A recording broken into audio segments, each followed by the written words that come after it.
శ్రీ గురుభ్యో నమః.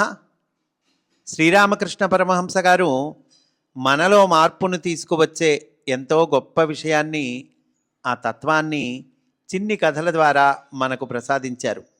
ఈ కథలను విని అర్థము చేసుకోవటం ద్వారా ఆ తత్వమేమిటో మనకు సులభంగా బోధపడుతుంది. అటువంటి ఒక కథను ఈరోజు చెప్పుకుందాం. ఒకసారి శ్రీరామకృష్ణులు భక్తులతో కూర్చొని ఉండగా జ్ఞానబాబు అనే వ్యక్తి వచ్చాడు. జ్ఞానబాబు ఒక ప్రభుత్వ ఉద్యోగి. 4 విశ్వవిద్యాలయ పట్టాలు కూడా పొందాడు. అతన్ని చూడగానే గురుదేవులు నవ్వుతూ, నీవు జ్ఞానివి, మరి నీకు అజ్ఞానము ఎందుకు ఉన్నది? చూడు, నీ కాలిలో ముళ్ళు గుచ్చుకుంటే ఏం చేస్తావు? మరో ముళ్ళుతో దానిని తీస్తావు. తర్వాత రెంటిని పారవేస్తావు కదా. గుచ్చుకున్న ముళ్ళును తీయడానికి వాడిన 2వ ముళ్ళు మంచిది అని చెప్పి దానిని దాచిపెట్టుకోవు కదా. అదేవిధంగా అజ్ఞానము అనే ముళ్ళును జ్ఞానము అనే ముళ్ళుతో తీసివేయాలి. ఆ తర్వాత రెండింటిని విడిచిపెట్టాలి.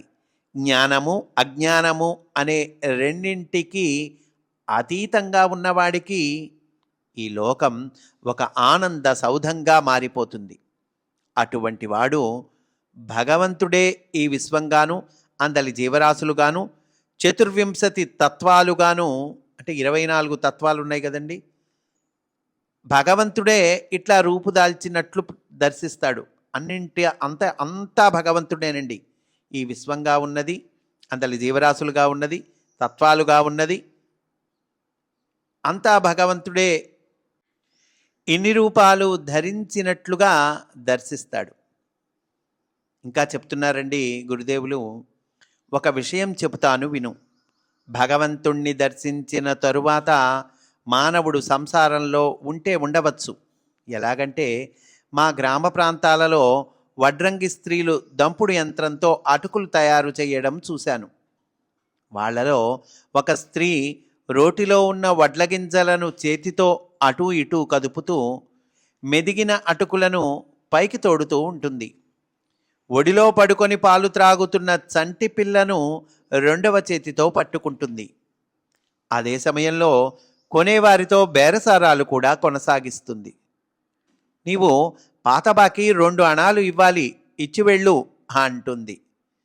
ఇన్ని పనులు చేస్తున్నా రోకలిపోటుకు చెయ్యి ఎక్కడ నలిగిపోతుందోనని తన మనస్సును మాత్రం 175 పాళ్ళు చేతి మీదనే ఉంచుతుంది.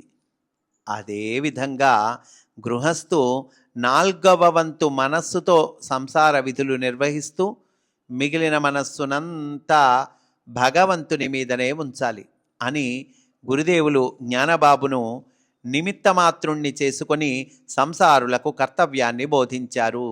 అంటే ఈ సంసారంలో ఉన్నటువంటి ఈ కర్తవ్యాలను, వీటిని చక్కగానే నిర్వహించాలండి. సంసారంలో ఉన్న కర్తవ్యాలను వదిలివేయమని చెప్పట్ల ఎక్కడా కూడా.